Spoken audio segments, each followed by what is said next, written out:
오늘 말씀의 제목은 누가 주님의 교회를 세우는 데 쓰임받는가? 누가 주님의 교회를 세우는 데에 쓰임받는 사람인가? 라는 제목을 가지고 여러분과 함께 말씀 나누겠습니다. 오늘 본문은 하나님의 백성들이 하나님과 만나는 하나님의 임재의 장소, 즉 성막을 짓는 이야기가 오늘 본문에 기록되고 있어요. 어쩌면 구약의 백성들이 하나님을 섬길 수 있는 최고의 축복된 찬스, 이것이 어쩌면 성막을 짓는 일이 아닌가 싶습니다. 오늘 본문을 보면 그런 축복된 기회에 누가 하나님 앞에 나와서 이 축복된 기회를 붙들고 하나님을 섬기는가? 오늘 보면 21절을 보면 마음이 감동된 자와 자원하는 자가 와서 이 축복된 기회에 하나님을 섬겼다. 오늘 본문이 이렇게 얘기합니다. 특별히 여기 마음이 감동된 자, 또 자원하는 모든 자를 히브리어 원어로 보면 우리 성경에 마음이 감동된 자에 사용된 히브리어 네사오 리뽀라는 말은 마음속 깊은 곳으로부터 우러나와 하나님을 향해 뜨거운 열정을 가지고 하나님을 섬기는 자를 의미해요. 또한 자원하는 모든 자에 사용된 노드바 역시도 내적인 자발성, 즉 내가 하나님 앞에 하나님께 드리지 않고는, 섬기지 않고는 견딜 수 없는 그런 마음을 가지고 하나님을 섬기는 자, 이런 사람들을 표현하는 말입니다. 그런데 오늘 21절을 보면 한글 성경에는 마음에 감동된 자가 따로 있고 자원하는 자가 따로 있는 것처럼 묘사되어 있지만 뜻은 그런 뜻이 아니라는 거예요. 즉 성막을 짓기 위해 여호와께 나와서 자원하여 자신의 모든 것을 드린 자는 다 이런 내적인 상태의 사람이었음을 강조하기 위해서 동일한 내용을 이중적으로 강조하고 있는 겁니다. 그래서 이제 오늘 보면 21절 이하를 보면 계속 같은 표현이 반복돼 나와요. 즉 마음이 원하는 자들이 하나님 앞에 예물을 드렸고, 또한 마음이 슬기로운 여인들이 실을 가져다가 드렸으며, 또 마음에 자원하는 사람들이 성막을 짓는데 적극적으로 나와서 섬겼다. 계속 반복되는 거죠. 결국 이렇게 마음이 감동된 자들이 주님의 몸된 성전을 짓는데 자신의 삶을 드렸다는 것입니다. 이런 면에서 하나님은 참으로 마음에 열정이 있는 자들이 하나님을 섬기는 것을 좋아하심을 알게 돼요. 지금 마음에 열정이 있는 것이 뭔가? 자발적으로 하나님을 섬기는 자들이에요. 자발적으로. 하나님은 억지로 하는 것을 싫어합니다. 그래서 이제 사도 바울도 고린도후서 9장 7절을 보면 각각 그 마음에 정한 대로 할 것이요 인색함으로나 억지로 하지 말지니 하나님은 즐겨내는 자를 사랑하시느니라. 즉 하나님은 억지로 하는 것보다 즐겁게 자발적으로 하나님을 섬기는 것이 훨씬 더 기뻐하신다는 거예요. 저는 우리 교회 성도들 대부분이 이렇게 자발적이고도 기쁨으로 주님의 몸된 교회를 섬기고 있다고 확신합니다. 이런 마음으로 우리가 끝까지 나간다면 마지막 날 하나님을 배워올 때에 얼마나 하나님께서 기뻐하실까, 저는 이런 생각을 해요. 그럼에도 우리가 자만하지 말아야 할 것은 인간의 마음이라는 것이 참 갈대와 같아서 너무 변질되기 쉽다는 거예요. 변질되기에. 저는 살아가면서 인간의 마음만큼 붙잡기 힘든 곳이 없다는 것을 참 많이 느낍니다. 제가 예전에 교회에 있었을 때 주일학교 섬기는 전도사님이 청년들이 자신의 부서에서 교사가 되겠다고 오면 기쁨보다는 걱정이 앞선다고 얘기했던 게 기억이 납니다.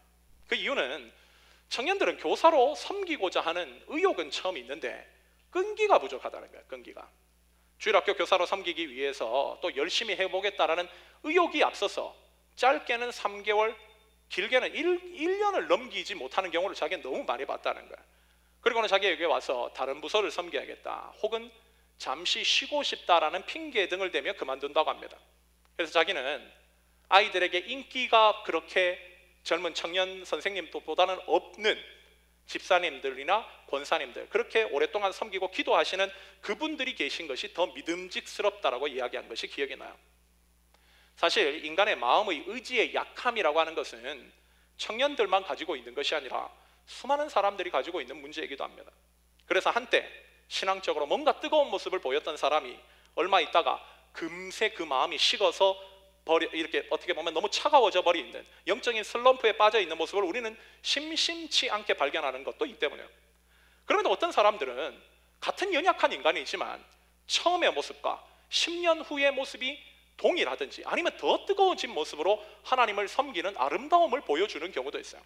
똑같이 약한 인간들인데 왜 어떤 사람은 처음과 나중이 변함이 없고 또 어떤 사람은 처음에는 뜨거웠다가 이렇게 식어버리는 이런 경우를 보여주는 것일까?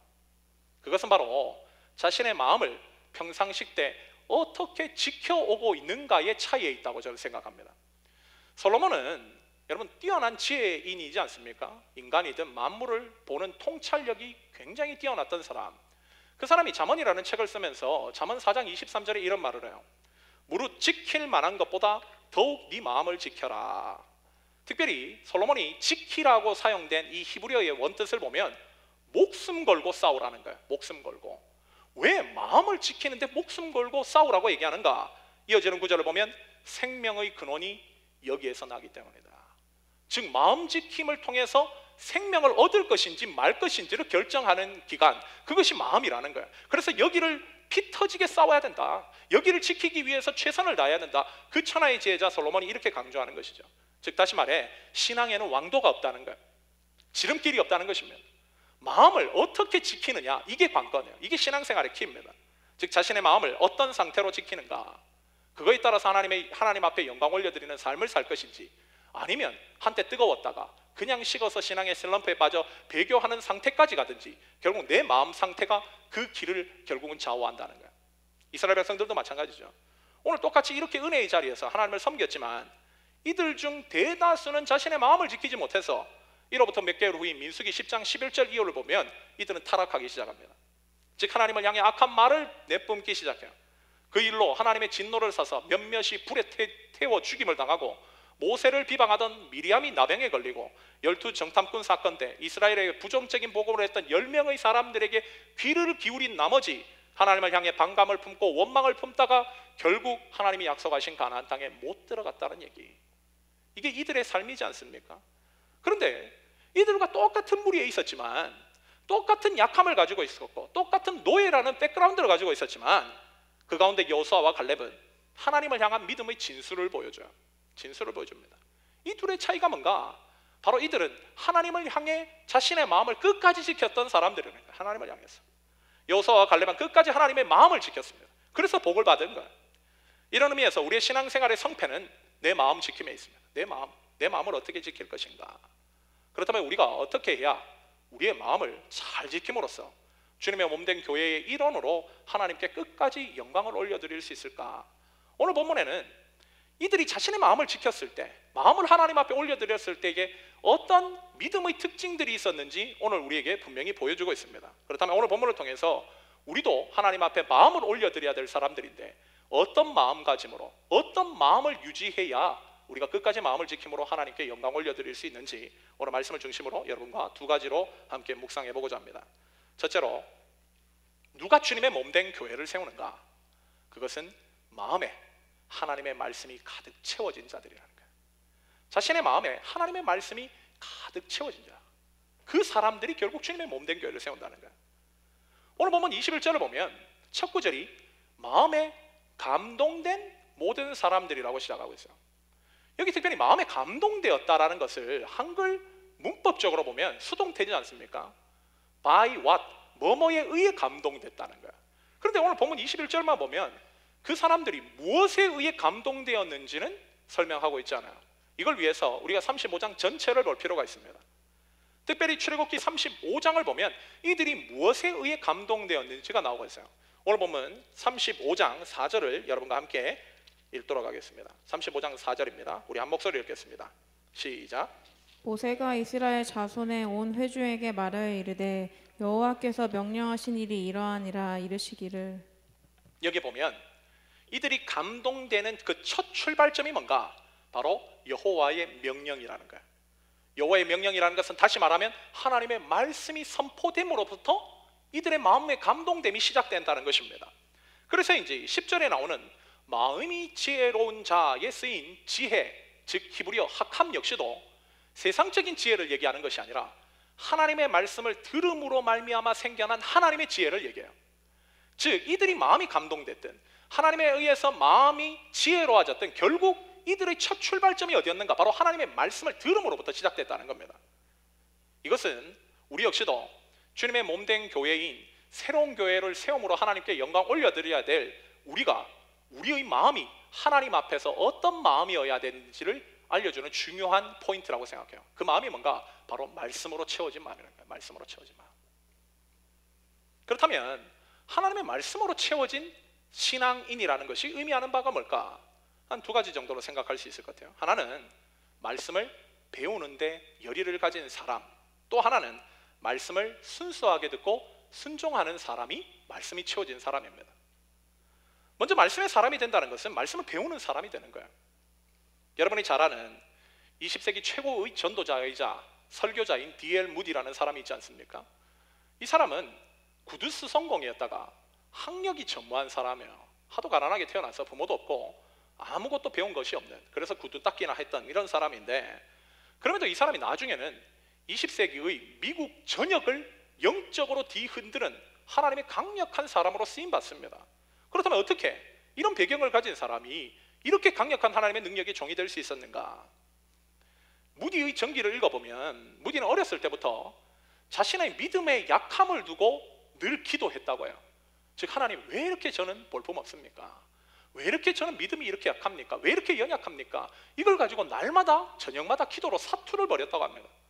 그런데도 하나님의 응답이 없고 자신의 믿음이 강해짐을 느끼지 못함으로 인해 계속 절망에 빠졌다는 거예요. 그러다가 어느 날 한순간 하나님의 말씀 한 구절이 자신의 뇌리에 팍 꽂히게 되는 경우가 있었는데, 그때 떠오른 그 말씀이 뭔가? 그것이 바로 로마서 10장 17절의 말씀입니다. 그 말씀은 믿음은 들음에서 나며 들음은 그리스도의 말씀으로 말미암느니라. 말씀으로 말미암느니라. 특별히 여기 듣는다라는 헬라어의 본뜻은 그저 귀로 듣는 것이 아니라 하나님의 말씀을 열심으로 배움으로 말미암아 깨달아지는 들음이에요. 깨달아지는 들음. 즉, 그렇게 깨달아지는 믿음이 있어야 믿음이 성장하고 하나님께서 쓰임하시는 귀한 종이 된다는 거예요. 이 말씀을 읽는 순간 무디의 눈이 확 띄인 거예요.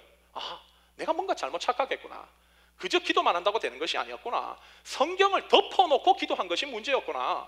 그 순간부터 그는 성경을 열심히 공부하고 열심히 배움으로 말미암아 자신의 믿음이 성장했고, 그로 말미암아 하나님의 강력한 종으로 20세기의 영적으로 무뎌져 있는 미국을 깨우는 하나님의 사도로 귀하게 사원받은 사람, 그 사람이 여러분 D.L. 무디라는 사람입니다.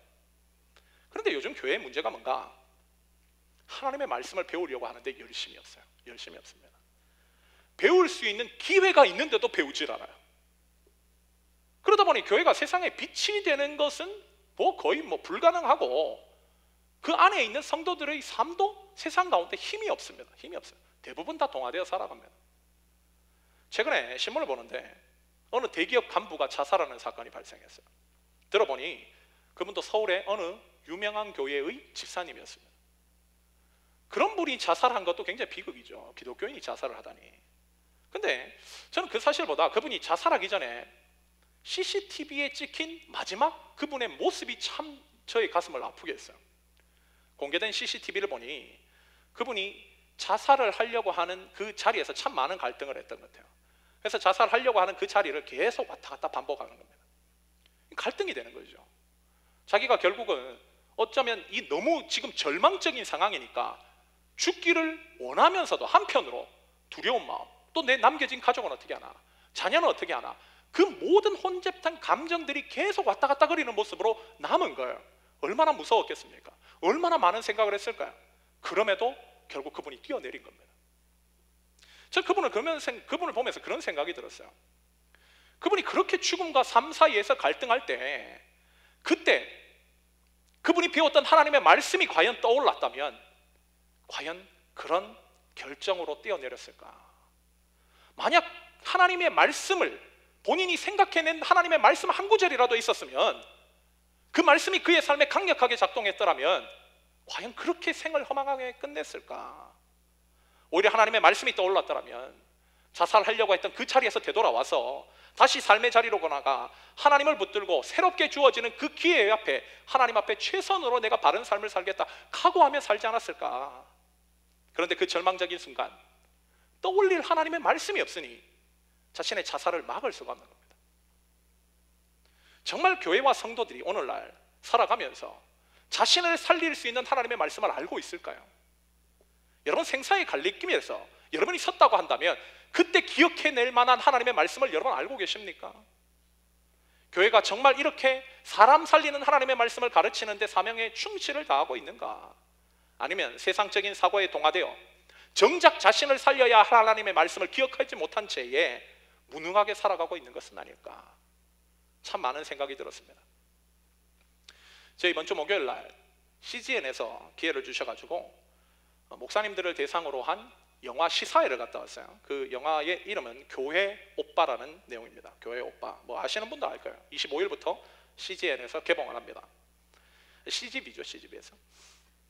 이 영화를 보니까 참 진짜 많은 생각을 하게 됐어요. 저 최근에 들어서 이렇게까지 내가 많은 생각을 하게 만든 영화가 있나 싶을 정도로 참 많은 생각을 했는데요. 그 나오는 주인공이 암과 사투를 벌이다가 돌아가신 고 이관희 집사님의 삶을 끝까지 함께하며 찍은 다큐멘터리 영화입니다. 이분이 저하고 거의 또래인 것 같아요. 그 영화를 보면서 그분이 죽음이라는 그 자신 앞에 닥쳐 있는 그 그림, 그 어떤 무거운 그 무게 앞에서 욥처럼 자신의 믿음을 끝까지 지키려고 하는 그 고분분투를 그 다큐멘터리가 거의 다 담고 있습니다. 그런 어떠한 신앙의 정신도 나도 만약 과연 저 자리에 섰을 때 내가 저렇게 믿음을 지킬 수 있을까? 참 하나님을 향한 믿음이라는 것이 결국 작동되는 것이 바로 저 포인트인가? 이러면서 참 많은 생각을 하고 감동을 주었지만 또 다르게 저에게 생각을 하게 만든 것이 PD의 질문 중에 이런 질문이 있었어요. 참 많은 목회자와 성도들이 죽음의 사투를 벌이고 있는 성도들을 병문안하면서 참 많은 기도를 해주시는데 그 가운데 우리 집사님에게는 어떤 기도가 참 많은 위로와 감동을 주었습니까? 이 질문에 대한 그분의 대답이 저에게 참 많은 생각을 하게 했어요. 그분이 대답이 이렇습니다. 많은 목회자들이 자신을 찾아와서 병 낫게 해달라 하는 기복적인 기도는 자신에게 위로가 되지 않았다는 거예요. 오히려 십자가의 사랑, 내가 그분 앞에서 죽을 수밖에 없는 죄인이고 그분의 십자가의 피 흘리심 때문에 내가 죄 용서받고 하나님의 자녀가 되었다라는 사실을 상기시켜주는 하나님의 말씀, 결국 우리의 인생에는 예수 그리스도밖에 없다라는 사실을 떠올리게 해주는 그 기도에는 참 많은 감동과 위로와 눈물이 흘렀다는 거예요. 여러분, 이게 뭡니까? 이 내용이 복음이잖아요. 하나님 말씀이잖아요. 가장 결정적이고 가장 절망할 수 있고 가장 뭔가 붙들어야만 하는 그런 절박한 상황 가운데서 인간이 찾는 것은 기복이 아니라는 거예요. 이분은 자신도 알아요. 자기가 죽는다라는 거. 아무리 기도를 하더라도 이거는 결국 자기 몸이 아는 거예요. 내가 죽는 상황으로 가고 있구나. 그런 가운데 아무리 와가지고 그런 어떤 낫게 해달라고 기도하는 것이 그렇게 와닿지가 않더라는 거예요. 그런데 결국은 자기가 죽음 이후에 직면해야 될 하나님과의 만남, 그 만남에 서기 위해서 결국은 내가 붙들어야 될 하나님의 말씀을 상기시켜주게 해주는 복음의 말씀 앞에서는 그대로 무너지는 거예요, 사람이. 저는 이 고백을 들으면서 저 역시도 참 많은 환우들을 병문안하고 사역을 하면서 나는 과연 무엇에 집중한 사람이었는가라는 것을 생각해 보게 됐습니다. 그때 역시도 저도 병자들을 만나면서 그분들이 원하는 것, 그분의 기대하는 것은 당연히 낫는 것이기에 하나님의 말씀보다 그들이 원하는 얘기를 들려주는 사역을 한 것이 아닌가, 복음의 하나님의 말씀, 그것을 집중하지 않았던 사역은 아닌가, 참 저에게 많은 회개를 하게 하는 계기가 됐습니다. 결국 우리에게 가장 결정적이고 가장 중요한 순간에 후회함 없는 선택과 위로를 얻게 하는 것은 그 무엇보다도 복음의 말씀이라는 거예요. 하나님 말씀이라는 거예요. 그렇게 우리는 그 말씀을 아는데 힘을 써야 되는 거예요. 가장 결정적인 순간에 말씀을 떠올릴 수 있도록 말씀을 외우고 말씀을 담는데 최선을 다해야 된다는 것입니다. 여러분, 말씀만이 우리를 살려요. 그래서 이사야도 고백했고 베드로도 고백한 것이 뭡니까? 풀은 마르고 세상 사람들이 영화롭게 여기는 그 꽃도 결국은 쓰러지지만 오직 하나님의 말씀만이 영원히 남는다. 영원히 남는다. 여러분, 이것이 우리가 지켜야 할, 우리가 담아야 될 하나님의 말씀이라는 가장 고귀하고 축복된 것이라는 것입니다. 또한 내가 말씀의 사람이 된다는 것은 하나님의 말씀을 순수하게 듣고 순종하는 사람이 되는 거예요. 즉 첫째가 말씀을 열심히 배우는 것이 또한 말씀의 사람이 되는 것이지만 그것에만 멈춰 있어서는 안 된다는 거예요. 그 말씀을 순수하게 듣고 순종하는 사람, 이것이 말씀의 사람이 되는 것입니다. 대부분 크리스천들이요, 말씀대로 살아야 되는 것을 모르는 사람 없어요. 말씀대로 살아야지, 아멘, 그렇게 한다고 얘기합니다. 그럼에도 막상 교회 문 밖을 나가서 막상 실생활 속에 가면 하나님 말씀대로 살지 않아요. 오히려 하나님의 말씀대로 사는 것을 매우 힘들어하고 불편한 것으로 여깁니다. 왜 그런 생각들을 하고 있을까? 그 이유는요, 하나님에 대한 불신 때문에, 하나님에 대한 피해의식이 있는 거예요. 이거를 요구하는 것은 하나님 당신의 소중함을 위한 것이고 하나님 당신의 즐거움을 위한 것이고 당신의 유익을 위한 것이지 나에게는 전혀 그런 것이 아니라는 거예요. 하나님을 위해서 일방적으로 요청하시는 내용이라고 생각하는 것입니다. 바로 불신이죠. 그래서 나에게는 큰 이득 없이 그저 희생과 고통만을 요구하는 것이다, 이렇게 생각하는 거예요. 그래서 하나님의 말씀이 들리면 곧바로 순종하기보다는 그래 좋은 말이긴 하지, 그러나 현실은 그렇지 않아 라고 하든지, 아무리 하나님의 말씀이라도 그렇지 그렇게 하면 손해가 얼만데 라고 하면서 자신의 불신을 합리화시키는데 열의를 다합니다. 그렇다면 우리가 중요한 포인트는요, 정말 그럴까를 따져봐야 돼요. 만약 우리가 냉철하게 이 부분에 대해서 진단을 하지 않으면 우리는 앞으로도 계속 하나님의 말씀을 들을 때마다 불신앙적인 삶을 살아갈 것입니다. 그렇다면 우리가 정말 냉철하게 따졌을 때 우리가 하나님의 말씀대로 사는 것은 손해일까요? 우리에게 정말 희생과 고통만을 요구하는 것일까요? 특별히 욥기 35장 6절에 나타난 엘리후의 고백을 한번 우리가 집중해 볼 필요가 있어요. 여기에서 엘리후는 욥에게 이런 말을 합니다. 그대가 범죄한들 하나님께 무슨 영향이 있겠으며 그대가 악행이 가득한들 하나님께 무슨 상관이 있겠느냐. 이게 무슨 말이에요? 즉 우리가 범죄로 악하게 사는 것이 하나님께 손해될 것이 없다는 거예요. 우리가 악하게 살고 엉망진창으로 살다가 지옥을 간다 한들 하나님 나라에 데미지 가는 거 없다는 것입니다. 즉 우리가 말씀대로 안 사는 것이 하나님 앞에 불이익을 주는 것이 아니라는 거예요. 그렇다면 하나님께서는 왜 우리에게 끊임없이 하나님 말씀대로 살라고 지속적으로 강조하시는가? 이 해답은 신명기 10장 12절부터 13절에 분명히 나와 있다고 제가 누누이 강조했습니다. 이스라엘아, 내 하나님 여호와께서 내게 요구하시는 것이 무엇이냐? 곧 내 하나님 여호와를 경외하며 그의 모든 도를 행하고 그를 사랑하며 마음을 다하고 뜻을 다하여 내 하나님 여호와를 섬기고 내가 오늘 너의 행복을 위하여 내게 명령하는 여호와의 명령과 규례를 지킬 것이 아니냐. 핵심이 뭐예요? 내 행복을 위한 거라는 거예요. 내 행복을 위해서. 즉 하나님의 말씀대로 사는 것은 하나님에게 유익이 있는 것이 아니라 나에게 유익이 있는 것이라는 거예요. 나에게. 즉 나를 영원히 살게 하시려고, 이 땅에 사는 것보다 영원한 하나님 나라에서 정말 행복하게 살게 하시려고 하나님 말씀대로 순종하라고 하시는 거예요. 순종하라고. 그래서 이 사실을 알았던 요한 사도가 요한일서 5장 3절을 통해 이렇게 얘기합니다. 하나님을 사랑하는 것은 이것이니 우리가 그의 계명들을 지키는 것이라. 그의 계명들은 무거운 것이 아니로다. 하나님의 말씀은 무겁지 않다는 거예요. 오히려 하나님께서 주시는 그 축복된 그것들을 우리가 생각한다면 그분의 말씀은 오히려 가볍다는 것입니다. 여러분 흉년이 극심할 때 어떤 부자가 자신의 곡식 창고를 열고 그 가난한 어떠한 가장에게 쌀 한 가마리를 집에 갖고 가서 너희 가족과 함께 배불리 먹으라고 준다면 쌀 한 가마리가 한 80kg 되죠. 여러분 그것을 어깨에 짊어지고 자신의 사랑하는 아내와 자기의 자녀들을 배불리 먹일 수 있다는 생각을 가지고 일모지고 가고 있는 그 가정에게 쌀 한 가마리가 무거울까요? 기쁨으로 내 가족이 오늘 저녁은 아니 며칠 동안은 배불리 먹을 수 있겠구나라는 생각에 기쁨에 겨워 그것을 가볍게 들고 갈까요? 말씀도 마찬가지라는 거예요. 하나님의 말씀이 이렇게 나에게 득이 되고 이렇게 나에게 영원한 생명을 준다는 사실을 아는 사람은 하나님의 말씀에 적극적으로 순종합니다. 절대 무겁다고 여기지 않아요. 왜? 이 말씀이 영원히 나를 살리는 말씀이기 때문에.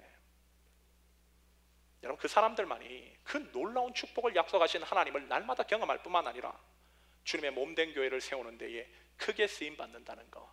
그래서 하나님께서 우리의 마음 가운데 말씀을 채우라고 하시는 거. 이것이 바로 오늘 본문이 주고 있는 첫 번째 메시지입니다. 둘째로 누가 주님의 몸된 교회를 세우는가? 바로 자신의 마음을 오직 하나님께만 드린 자들이 주님의 몸된 교회에 쓰임받아요. 자신의 마음을 하나님께 드리는 것입니다. 그냥 드리는 것이 아니라 온전히 드리는 거예요. 전적으로 드리는 거예요. 그런 사람들이 주님의 몸된 교회를 세워요. 특별히 오늘 본문을 보면 계속적으로 반복되어 나오는 표현들이 많습니다. 그 중에 가장 많이 나오는 것이 바로 마음이라는 거예요. 마음이 거의 한 11번 나오더라고요. 제가 살려보니까. 그런데 두 번째, 그러면 그것보다 더 많이 나오는 표현이 뭔가? 그것이 바로 와서라는 표현이에요. 와서. 여기 와서라는 히브리어 와야보는 가져왔다라고 하는 표현에 계속 포함되어 등장합니다. 즉 하나님께 자신의 마음을 드린 자들이 하나님 앞에 적극적으로 나온다는 거예요. 마음을 드려야 나오는 거예요. 하나님 앞에 마음을 드리지 않고는 섬기는 경우가 없어요.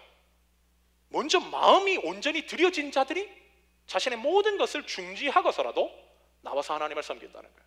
결국 신앙생활의 핵심은 뭔가? 마음드림입니다. 마음드림. 여러분 그런 면에서 우리가 자주 신앙의 슬럼프에 빠지는 이유가 뭔지를 한번 생각해 볼 필요가 있어요. 왜 여러분 슬럼프에 빠지는 줄 아세요? 바로 자신의 마음을 온전히 하나님께 드리지 않기 때문에. 신앙인이라면 하나님을 온전히 사랑하고 그분과의 관계에만 내 마음이 집중해야 되는 거 다 압니다. 그게 모르는 사람 어디 있어요?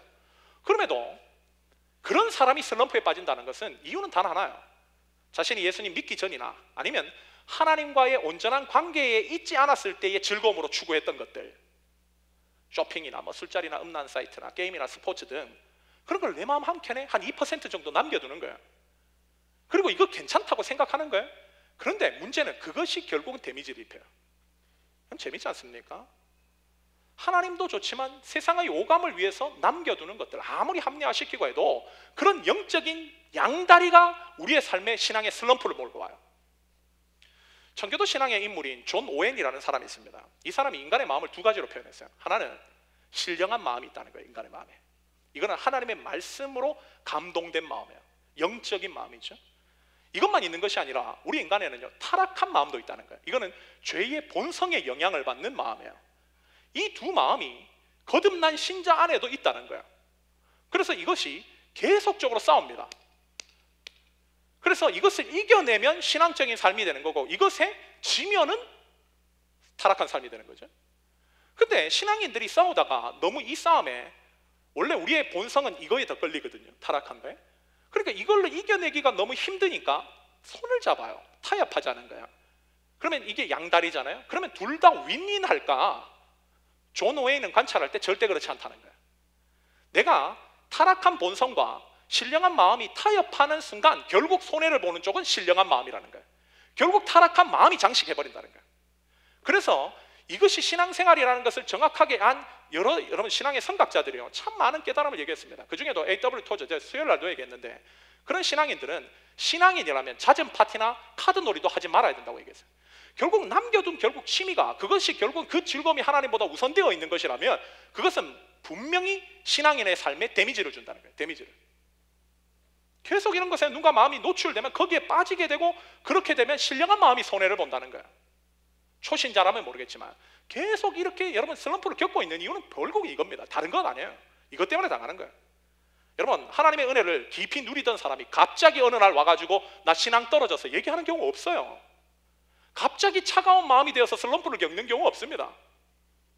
신혼 초에 껌딱지처럼 붙어서 알콩달콩 사랑을 나누는 부부가 갑자기 이혼하겠다고 오는 경우 없어요.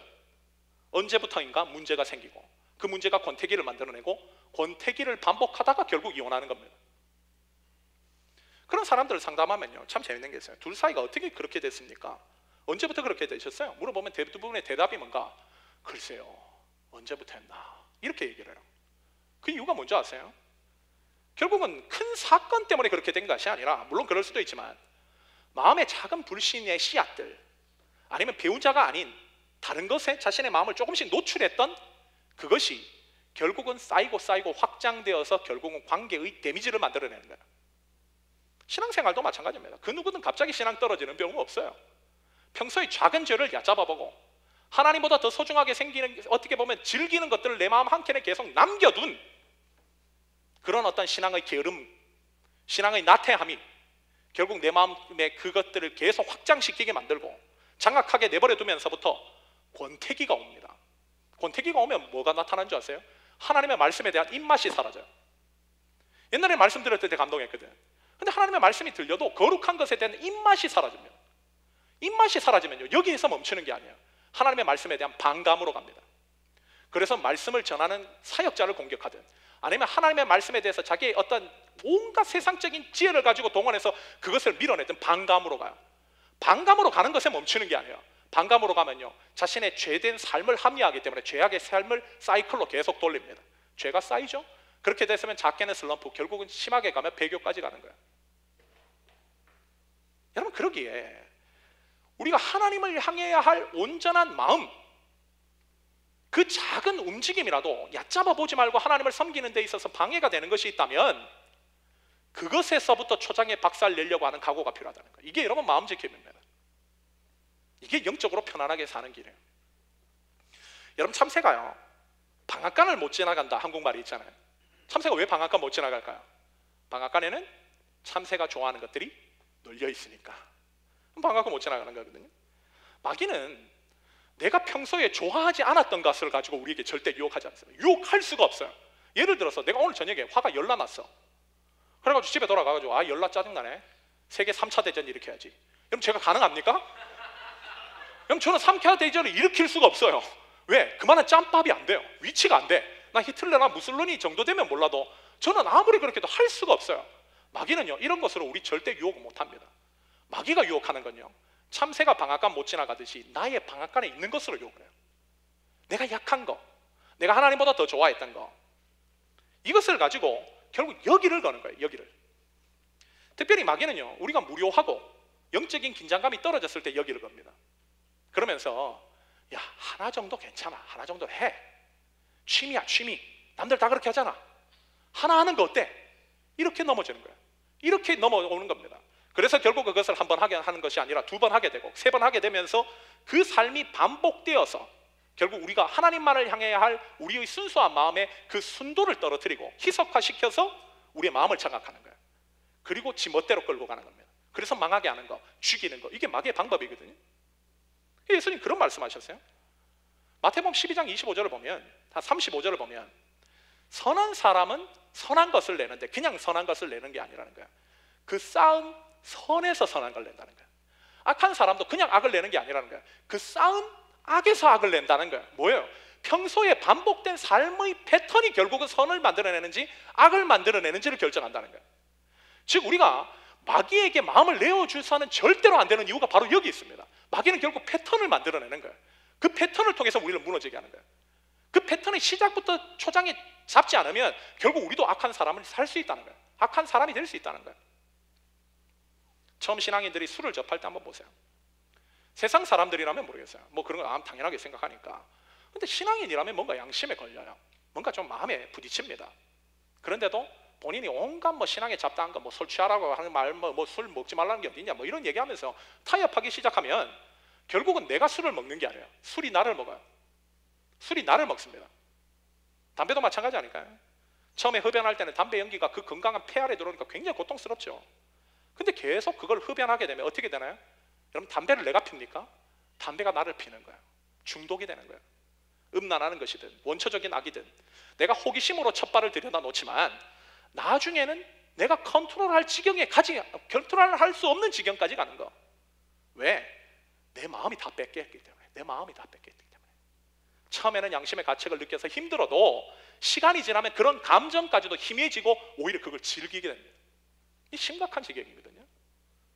결국 그렇게 되면 하나님만을 향해야 할 우리의 마음의 순도를 떨어뜨리고 영적인 것을 추구해야 될 우리의 영적인 입맛을 떨어뜨리고 관심을 사라지게 해 결국은 악을 추구하게 하는 거. 그리고는 결국 즐거워야죠. 악을, 여러분, 자기가 악하다는 거, 하나님과의 관계가 단절되어 있던 사람은요, 결국은 자기의 즐거움을 위해서 다른 걸 찾아요. 세상적인 오감을 찾습니다. 결국 그것들로 계속 악하게 살아야지 자기가 위로받을 수 있으니까 그 삶을 계속 반복하는 거예요. 그래서 결국 죄를 이기고 승리하는 삶을 기독교인이라 할지라도 살 수 있는 힘이 아예 없어져 버리는 거예요. 아예 없어져 버리는 거예요. 여러분, 이것이요, 교인이라고 하는 사람들이, 예수 믿는다고 하는 사람들이 겪을 수 있는 최고의 비극입니다. 죽음 다음으로 최고의 겪을 수 있는 비극. 그러기에 우리가 정말 변화되고 싶고 영적으로 살아나고 싶고 정말 풍성한 하나님과의 관계에서 오는 그런 기쁨을 나도 한 번이라도 경험해보고 싶다면 가장 먼저 마음의 자리에서부터 시작해야 돼요. 내 마음의 자리부터. 내 마음이 과연 뭘 담고 있는가? 하나님을 향해야 할 마음의 순도를 더럽히는 것들이 있지 않는가? 그거 치워내면 돼요. 그러면 여러분 시작됩니다. 그 풍성한 삶이 시작될 수 있어요. 그걸 회개라고 하거든요.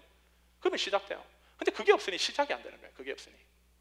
그렇다면 정말 내가 마음을 하나님 앞에 온전히 드리기 위해서 우리가 실천할 수 있는 실천적인 것들이 뭐가 있을까? 한 3가지 정도를 제가 묵상하면서 깨달았는데요.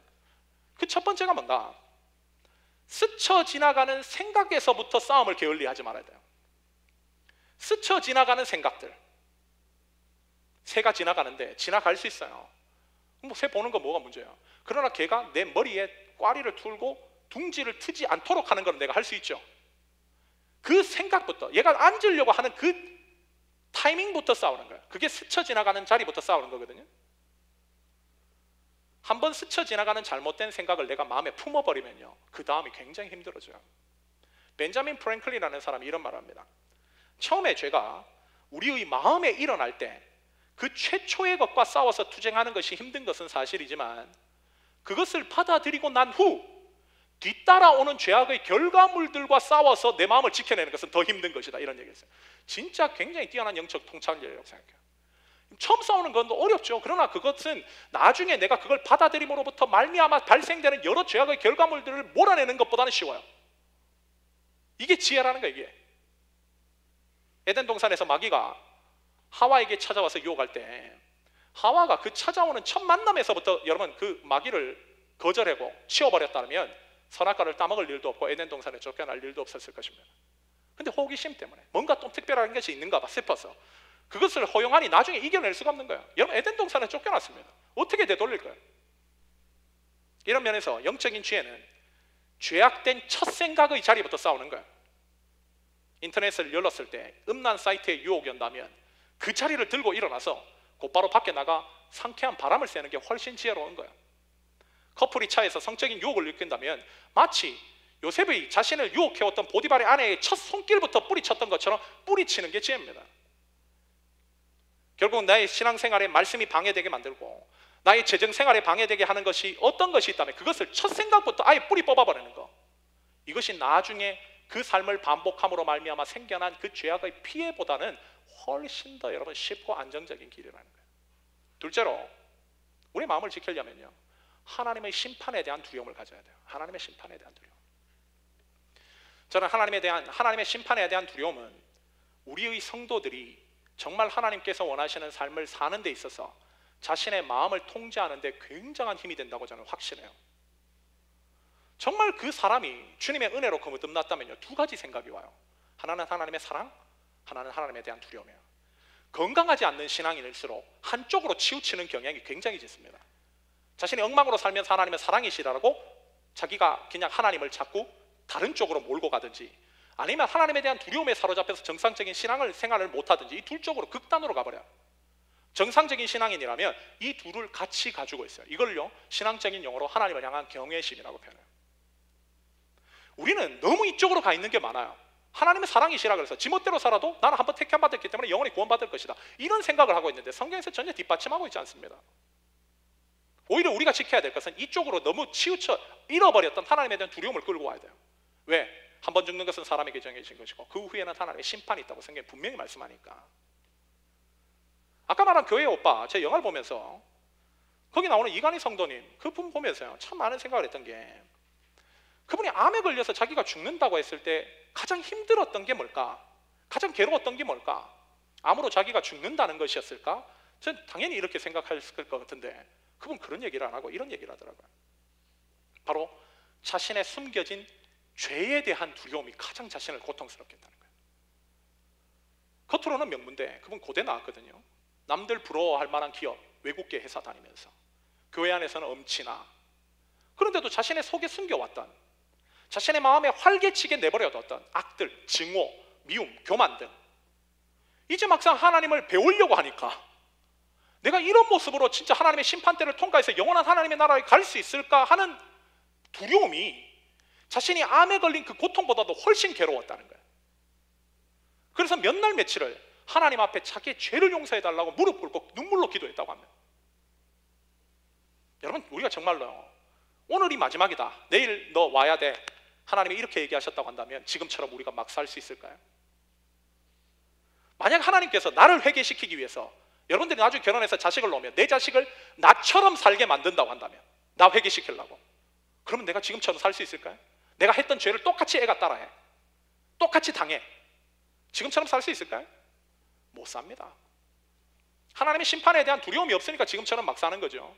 하나님이 심판하시는 분이라는 사실을 알면, 심은 대로 거두게 하시는 분이라는 사실을 알면 절대 그렇게 못 살아요. 저도 이번 주에 영성 일기를 쓰면서 이런 생각을 해봤습니다. 만약 나에게 3개월의 시간이 주어진다면 나는 뭘 할까? 지금 하나님께서 3개월 후에 너 와야 돼? 라고 하면 하나님, 내가 뭐 할까요? 제가 기도하면서 생각을 하는 가운데, 내가 이 새로운 교회를 더 숫자가 많아지도록 하기 위해서 노력할까? 아니면 교회 건물 멋지게 하나 지어놓고 가겠다고 해서 3개월 동안 뭐 건축할까? 이런 거는요, 제 그 리스트에 있지도 않았어요. 제가 적은 것은 이거예요. 첫 번째, 나의 연약함으로 인해 상처받은 자를 찾아가서 용서를 구하기. 둘째, 나의 가족을 포함한 교회 성도들을 더욱더 사랑하기. 셋째, 주변에 있는 사람들에게 복음을 전하기. 그리고 마지막, 하나님과의 관계를 더욱더 친밀하게, 더 단단하게 하기 위해서 말씀과 기도로 남은 시간을 보내기. 결국 남겨진 3개월 동안 내가 추구할 것은요, 관계였어요. 하나님과의 관계, 옆으로 사람들과의 관계. 결국 중요한 것들은 이것들이라는 거예요.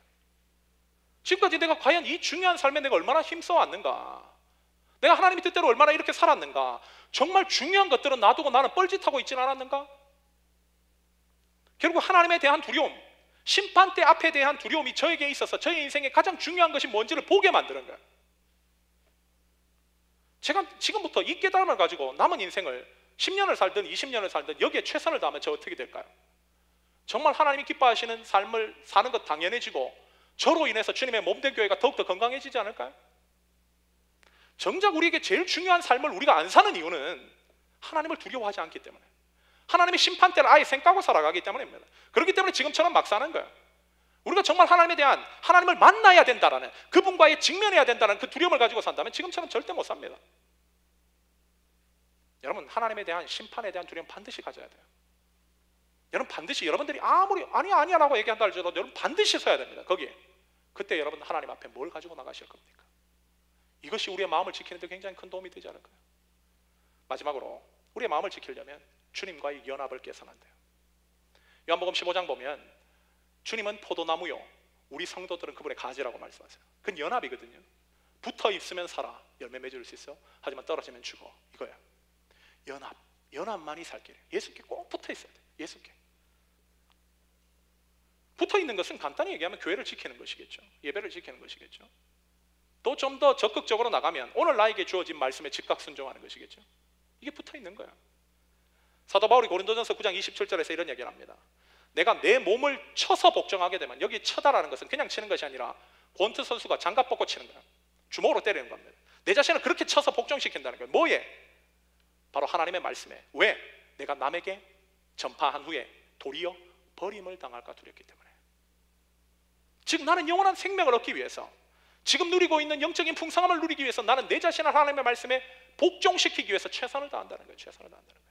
그럼 그 삶이, 그 매일의 삶이 우리가 아는 위대한 사도 바울의 삶을 만든 거예요. 우리 신앙의 선배들은요, 그렇게 보면 이 정도의 투철함을 가지고 하나님과의 관계를 지키기 위해서 최선을 다했습니다. 그거 끊어질까 봐, 그거 식어질까 봐 두려워서 언제나 자신을 쳐서 복종시켰어요. 여러분, 이게 믿음이에요. 이게 믿음. 게으름과 나태함 그렇게 살면서 하나님 사랑해 주시겠지, 뭐 나 위로해 주시겠지, 그건 믿음 아니에요. 핑계지. 그게 무슨 믿음입니까? 믿음은요, 깨질까 봐 두려워서 하나님께 꼭 붙어 있을 거야. 이걸 여러분 실천하는 게 믿음이에요. 실천하는 게. 여러분, 신앙의 타락이 뭔지 아세요? 아까도 얘기했지만 갑자기 타락하는 경우 없어요. 어제보다 오늘 하나님을 덜 사랑하는 삶을 지속하기 때문에 타락하는 겁니다. 그러나 신앙의 승리는 언제 이루어지는가? 찬송가 가사처럼 내 주 대신 주를 내가 참 사랑하고 이전보다 주님을 더 사랑하기로 합니다. 이 고백이 반복될 때 신앙의 승리를 이루어지는 거예요. 여러분, 이게 우리의 마음을 지키는 삶이고, 이렇게 연합된 자의 삶에 하나님께서 영적인 축복을 주시고 그들을 통해서 주님의 몸된 교회가 더 든든하게 세워지게 만드는 거예요. 이 너무 제론의 여지가 없는 거죠. 말씀을 마무리하면서 우리 신앙생활의 성패가 어디에 있는지를 우리 다시 한번 깨닫게 됐습니다. 뭔가? 바로 마음 지킴이에요. 마음 지킴. 내 마음을 어떻게 지킬 것인가? 누가 주님의 몸된 교회를 세우고 이 세상 마귀의 유혹으로부터 자신의 삶을 지켜낼 수 있는가? 첫 번째는 자신의 마음을 언제나 주님의 말씀으로 채우는 사람이에요. 말씀으로 채운다는 것은 말씀을 배우는데 열심을 다하는 것뿐만 아니라 말씀을 순수하게 듣고, 내 생각하지 말고 못났으면 못났다고 하십시오. 오히려 그걸 가지고 자기의 삶을 합리화시키려고 하지 말고 순수하게 듣고 순수하게 순종하는 사람이 되는 거예요. 그게 여러분 발전할 수 있는 길입니다. 발전할 수 있는 길. 그때 우리의 삶을 통해 하나님 영광 받으시는 거. 둘째로, 우리의 마음을 하나님 앞에 온전히 드리는 거예요. 온전히 드리는 거예요. 사랑하는 남녀가 정말 내가 그 사랑하는 대상을 사랑한다면 내가 그 전까지 가지고 있었던 내 사랑하는 어떤 부분이 이 사랑과의 관계에서 방해가 된다면 다 끊어내죠. 왜? 사랑하기 때문에. 여러분, 이게 하나님과의 관계에서도 우리에게 필요한 거예요. 하나님을 사랑하는 데 있어서 방해되는 거 다 끊어내는 거예요. 왜? 안 끊어내면 내 신앙이 쉽고 슬럼프에 빠지니까. 이것이 심하면 주님 떠나니까. 그러기에 양다리를 끊어내고 주님과의 온전한 관계에 열심을 다하는 거예요. 그럼 어떻게 할 수 있는가? 첫 번째는 스쳐 지나가는 생각, 그 죄악된 생각의 첫 자리에서부터 싸워라.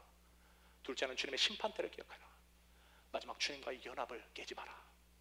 그것이 결국 우리의 마음을 지키는 것이고, 이 삶을 매일매일 살아가게 될 때 우리의 신앙은 승승장구할 뿐만 아니라 우리의 삶을 통해 주님의 몸된 교회는 더욱더 든든하게 세워진다는 거. 오늘 참석한 모든 성도들이 여러분 이 말씀을 기억하십시오.